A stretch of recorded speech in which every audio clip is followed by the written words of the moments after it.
요한복음, 요한 1, 2서, 요한계시록, 사도 요한이 성령의 감동으로 기록을 했는데요. 어려운 책이에요. 되게 은혜로운 책인데 어렵습니다. 굉장히 어려운 책이거든요. 근데 조금 은혜롭고 조금 쉽게 보려면 하나님이 누구인지, 예수 그리스도가 누구인지, 나는 누구인지, 그리고 나는 어떻게 살아야 되는지 큰 주제를 가지고 이렇게 하나씩 살펴보면 그리고 하나님이 이런 분이구나. 제가 이제 주일도 그런 관점으로 일부터 살펴봤는데요. 그렇게 살펴보면 좀 은혜가 됩니다. 다른 성경도 마찬가지예요. 하나님이 누구인지, 하나님 안에서 나는 누구인지, 나는 어떻게 살아야 되는지 큰 이런 주제를 가지고 살펴보아야 됩니다. 오늘 그래서 3장, 또 내일 4장, 또 모레 5장은 이렇게 이런 관점으로 한번 살펴보도록 하겠습니다. 먼저 성부 하나님의 관점에서 한번 나눠보면요. 하나님이 오늘 1절의 말씀을 보니까 우리에게 사랑을 베풀어 줬다 이야기해요. 사랑을 베풀어 줌으로 말미암아 우리가 무엇으로 일컬음을 받게 되었나요? 하나님의 자녀라 일컬음을 받게 되었다. 우리를 자녀 삼아 주셨다. 마귀의 자녀였고 하나님의 진노 아래에 있는 우리를 자녀 삼아 주신 거예요. 이게 엄청난 놀라운 기적이에요. 우리가 이렇게 전 세계에 예를 들어서 기근으로 살아가는 나라들 있잖아요. 에티오피아와 이런 땅들. 아이들이 막 부모를 잃고 엄청 가난하게 살거든요. 누군가 그 아이를 입양할 때 그 아이는 엄청난 축복을 받은 거예요. 부모가 있는 가정인데 매우 가난한 사람이잖아요. 근데 어떤 NGO 단체나 선교단체를 통해서 그 아이 집에 후원이 되는 것들은 어마어마한 축복이에요. 많은 아이들 중에 하나가 선택받은 거니까. 우리가 하나님의 자녀가 되는 건요, 엄청난 축복인 거예요. 수많은 사람들 중에 우리를 선택하신 거예요. 그래서 자녀라 일컫게 하셨다. 자녀라 일컬을 때는 하나님의 엄청난 값이 지불되었죠. 우리를 자녀 삼기 위해서 자신의 독생자 예수를 우리를 위해서 죽게 하셨잖아요. 그래서 우리로 하여금 자녀 삼아 주신 거예요.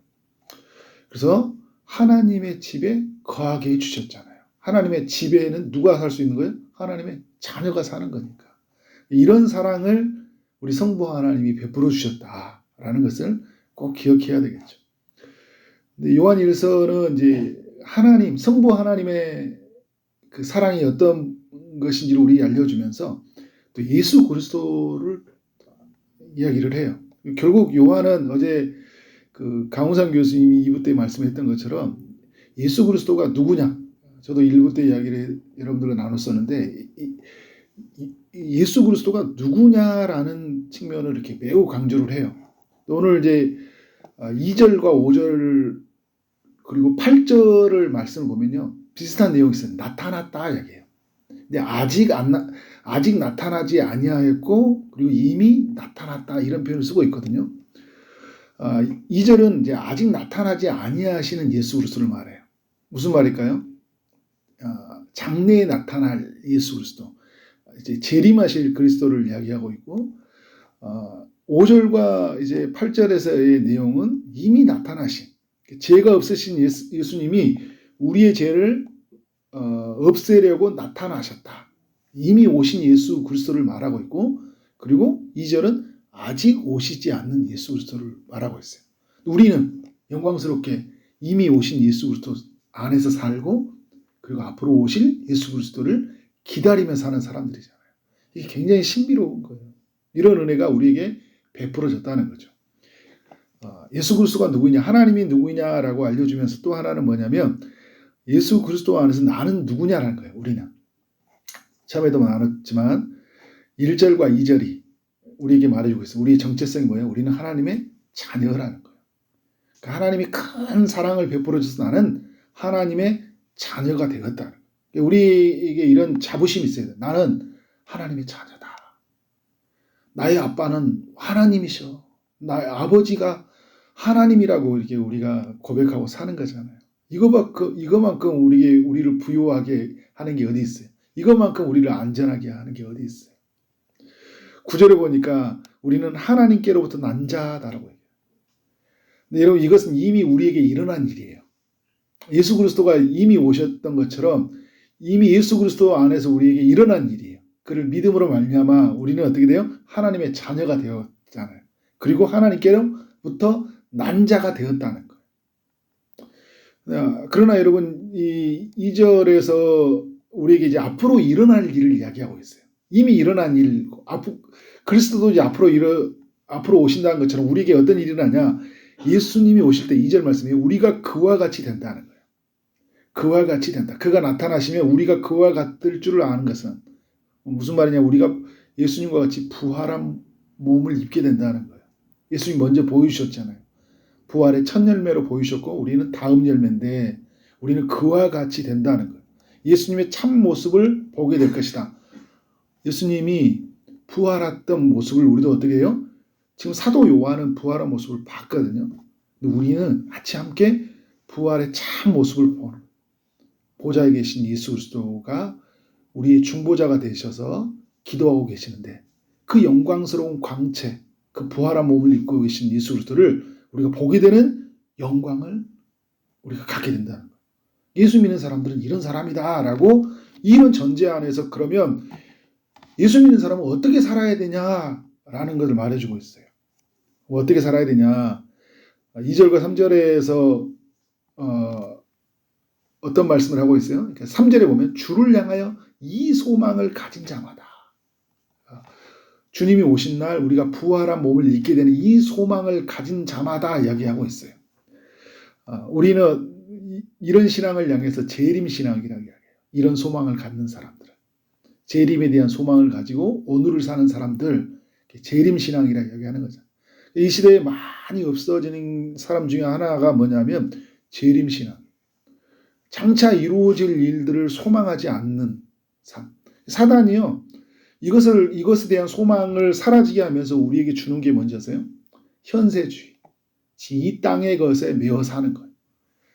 미래에 있어질 영광이 아니라 지금 있는 것들을 찾게 되고 하늘의 것이 아니라 땅의 것을 찾게 되는 그런 삶을 사단이 이렇게 계속 우리에게 유혹을 하는 거죠. 우리는 그럴 때마다 어떻게 돼요? 주님이 주신 약속을 기억해야 돼요. 주님이 오신다. 나는 영광스러운 몸으로 그 몸 나도 입게 될 것이고 그 주님을 맞이하게 될 것이다. 라는 거예요.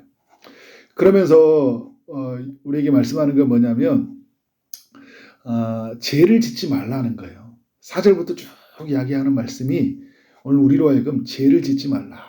8절에서 마귀에게 속한 사람이 죄를 짓는다. 9절은요. 하나님께로 난 자는 죄를 짓지 않는다는 거예요.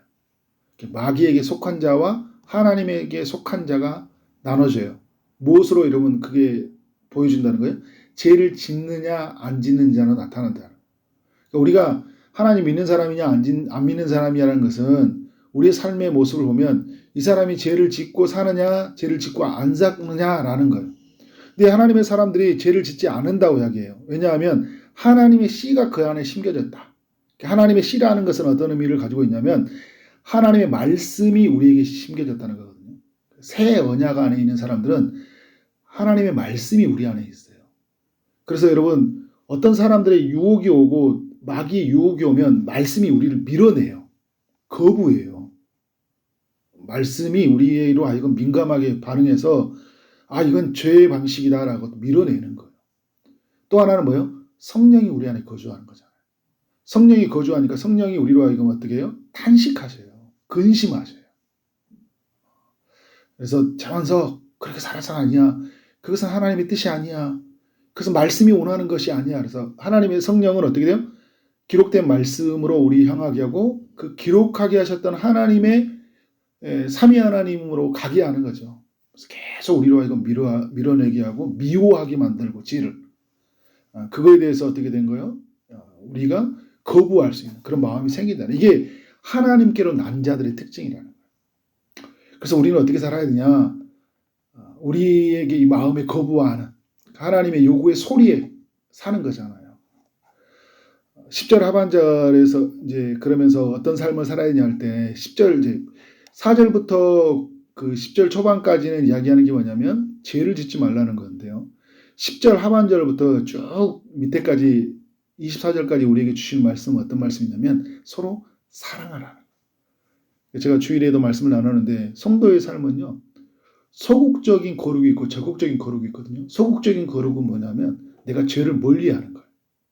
죄를 안 짓는 거잖아요. 그래, 나는 예수 믿는 사람이니까 죄를 지면 안 돼. 근데 여러분 이 정도의 삶이 아니에요. 적극적으로 살아야 돼요. 그 적극적인 삶은 뭐냐면 서로 사랑하면서 사는 거예요. 오늘 말씀해 보니까 이 16절에 보면 우리를 위하여 자기 목숨을 버린 그리스도의 사랑을 받은 자다 이야기하고 있어요. 우리는 하나님의 사랑, 우리를 자녀라 일컬어 주시는 하나님의 사랑을 받은 자이고 그리고 자기 목숨을 버린 그리스도의 사랑을 받은 자예요. 그러니까 우리는 어떻게 살아가야 돼요? 사랑하면서 살아가야 돼요. 그러면 어떻게 살아가야 되냐? 17절의 말씀이 주는 그 결론은 뭐냐면 17절에 주는 내용은요. 궁핍한 형제를 도우라는 거거든요. 궁핍한 형제를 하나님이 허락해 주셔요. 우리가 사랑의 온도가 얼마나 되는지를 알려주시기 위해서 하나님이 궁핍한 형제를 붙여주세요. 마태복음 25장에 보면 가난하고 헐벗고 굶주린 자가 주님이 그런 모습으로 오신다고 하잖아요.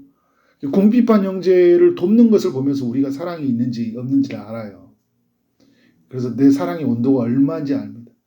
사랑이 없으면 내 것부터 챙겨요. 그리고 사랑을 구걸해요. 누군가가 주길 바라요. 근데 사랑이 넘치면요. 이 사랑을 주고 싶어요. 근데 우리가 이 사랑은 어디에서부터 시작된다는 거예요? 우리가 하나님으로부터 시작된다. 예수 그리스도로의 사랑을 받은 자. 여기에서부터 딱 가져오면 우리 사랑은 풀로 차 있는 거예요. 근데 이게 사라지면 우리는 바닥이에요. 근데 우리는 사람의 근거에서 사랑을 자꾸 누적시키려고 해요. 그러니까 받은 사랑이 별로 없다고 생각해요. 그래 여러분 조금 눈을 크게 뜨면 받은 사랑이 너무나 많이 있죠. 하나님이 그리스도가 사람들을 통해서 부어주시는 사랑이 많이 있기 때문에. 근데 우리가 출발점이 하나님과 그리스도로 말미암아 이루어져야 돼요. 18절에 말고 혀로만 사랑하지 말라라. 말은 잘해. 그런 말을 하잖아요. 예수 안 믿는 사람들이 우리 보고 공격하는 거 이야기예요. 말은 다 하겠다. 좋은 말은 다 한다 하면서. 근데 그 사랑이 보여지질 않는 거예요. 사랑이 뭔데? 여러분 사랑은 어떤 그 주님이 주시는 것은 우리가 그 말한다면 명사로 주는 게 아니에요. 그 사랑이라는 단어를 어떤 뭐예요 그 유물품처럼 보면서 야 멋지다라고 준 게 아니잖아요. 사랑은 움직이는 거, 동사라고 이야기하잖아요. 사랑은 행하는 거예요. 어떻게 행하냐? 행함으로 진실한 마음으로 행하라. 행함과 진실한 마음, 진실한 마음으로 사랑을 행하라. 사랑이 없을 때 사랑을 부어달라고 기도해야 돼요. 사랑하신 주님을 바라보면서 우리에게 주님 사랑을 부어주옵소서라고 기도해야 돼요. 여러분 우리에게 이제 사랑을 할 때 누가 사랑의 대상이에요? 우리 주변의 모든 사람이 사랑의 대상이죠. 오늘 무슨 날입니까? 어버이날이에요. 어버이날이니까 부모의 사랑은 우리가 여러분 너무 절대적이잖아요. 그 부모는 그냥 우리가 태어나는 순간부터 우리를 사랑하게 있어요. 근데 자녀는 부모를 사랑하는 데는 우리가 어떻게 되냐? 우리의 본성을 거슬려야 돼요. 우리는 계속 부모의 사랑을 받기만 하려고 하거든요. 이게 죄로 태어난 사람들의 마음이에요. 우리의 본성을 거슬려서 어떻게 돼요? 부모를 사랑해야 돼요. 오늘 가장 가까운 이웃, 가까운 사람은 우리 부모예요. 부모를 향해서 사랑해야 되겠죠. 그리고 가장 가까운 우리 가족들, 또 우리 직장의 동료들, 우리 성도들, 이렇게 하나씩 이렇게 단계로 사랑한 게 아니라 우리 주변에 있는데 그런 사람들을 함께 보면서 사랑해야 되겠죠. 말과 혀로만 하는 게 아니라 행함으로, 전화로, 그렇죠? 감사하다, 고맙다, 키우셔서 감사하다, 길러주셔서 감사하다. 이 자리에 있는 것은 당신 부모님 때문입니다. 이렇게 이야기하고 또 주변에 있는 사람들을 감사함으로 살아가는 여러분 되어주길 원합니다. 우리에게 사랑할 때 일어나는 일이 있어요. 24절. 우리가 주님 안에 거하게 되고 주님이 우리 안에 거하게 된다. 그러니까 사랑하게 되면요. 주님과 함께 거하는 기쁨. 어제 말씀과 연결해 보면 주님과 깊은 사귐의 삶을 누리게 되는 거예요. 그래서 여러분 그럴 때 있잖아요. 사랑을 실천했는데 이런 말할 수 없이 기쁜 거예요. 사랑의 맛이거든요. 근데 이 사랑의 맛이 얼마나 깊은지를 누가 알려주냐니까 24절에 보니까 성령으로 말미암아 그가 우리 안에 거하는 줄 알게 아니라 그러니까 이 마음을 주님이 알려주시거든요. 그런데 성령으로 말미암아 이 모든 것을 알게 하신다. 하나님의 이 신비를 여러분 경험하기 위해서 우리는 어떻게 살아야 돼? 오늘 사랑하면서 살아야 된다. 그리고 죄를 멀리해야 된다. 마지막 정말에 대한 재림에 대한 신앙을 가지고 우리는 그렇게 살아야 한다. 그렇게 살아가는 하루 한 주가 되어지기를 주님의 이름으로 축원합니다. 기도하도록 하겠습니다. 하나님 아버지, 요한일서의 말씀을 통해서 은혜 누리게 하시니 감사합니다. 하나님이 누구인지, 예수 그리스도가 누구인지 알게 하시고 그리스도 안에서 주신 또 하나님 안에서 주신 그 은혜와 사랑이 얼마나 큰지를 경험하게 하시니 감사합니다. 주님이 장차 오실 날을 기대하고 고대하며 살아가게 하시되 한편에서는 죄를 짓지 않게 하시고 다른 한편에서는 우리에게 만나는 모든 사람들에게 사랑을 흘려보내는 삶이 되도록 인도하여 주옵소서. 주님, 우리 주변에 아픈 사람들이 있습니다. 특별히 육체 아픔 중에 있는 이들에게 찾아가셔서 치료의 광선을 비춰주시길 원합니다. 마음의 근심과 두려움으로 외로움으로 살아가는 이들이 있습니다. 주님이 이로하여 주옵소서. 취업을 준비하고 결혼을 준비하고 임신을 준비하고 출산을 준비하고 시험을 준비하는 이들이 있습니다. 주님께서 지혜 주시고 은혜 베풀어 주옵소서. 오늘 하루 만나는 모든 사람들에게 주님의 사랑이 흘러가기를 원합니다. 특별히 또 부모에게 사랑을 흘려보내게 하시고 또 부모가 없는 분들에게는 주변에 부모처럼 여기고 사랑해줬던 분들에게 감사하며 보내는 그런 하루가 될 수 있도록 인도하여 주옵소서. 예수 그리스도 이름으로 기도를 쌓옵나이다. 아멘.